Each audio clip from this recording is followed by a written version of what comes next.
We begin tonight in Diego Martin, where hundreds of people are now trying to get their lives back together after another year of watching their possessions submerged by floodwaters.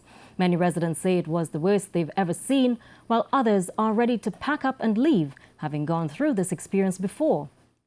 In some affected areas, they say the waters rose much higher and did more damage than in the floods of 2012. As Jonathan Chase tells us, even amidst the losses, some folks have managed to keep their spirits up.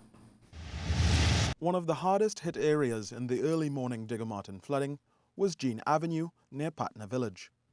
Andrew Mitchell, who has lived all his life on the avenue, says this is the worst he's ever seen. That is my height, and that water was this. That water come in here this height. And this normally, just keep the water will be here. That water come in here this height. I born and grow right here on this spot. I am 53 years old. I grew up here on this spot. And I never see water like this in my life. Peter Mitchell doesn't have time to be dismayed by the damage done to his home. He's not stopping to consider the lost appliances, the destroyed furniture. There's too much work to be done. I think this water just came back, so that might be a little ease if it have pressure too. But them power washer need pressure to really work it out. Take it as it go. In Bagatelle, most homes avoided the worst of the flood damage. Lords Lane residents in Bagatelle are concerned that if the rains and flooding continues, the erosion that you see at the riverbank will cause this electricity pole with the high-tension wires attached to collapse into the river, causing them to lose electricity and perhaps even a loss of life or starting a fire.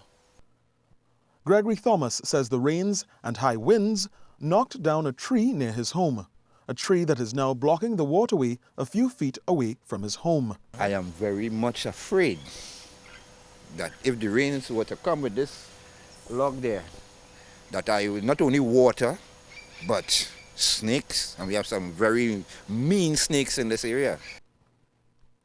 Lincoln Ellis and his family have to start over from scratch. Everything in their home, which borders Surprise Ground just off St. Lucian Road, has suffered water damage. Clothes, furniture, appliances.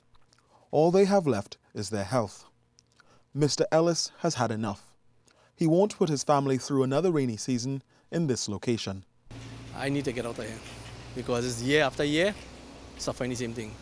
Because when that river in the back there break this bank, everybody has suffered. Everybody around here is suffering. How would you compare this year to last year? Me, this is my worst I ever get it here in 13 years. He wasn't the only resident to voice his disgust with the Diego deja vu. The consensus seems to be that there's no one to blame, but whoever or whatever the cause of all the flooding, all that's left for the foreseeable future is a lot of work as people struggle to piece their lives together. Jonathan Chase, CNews.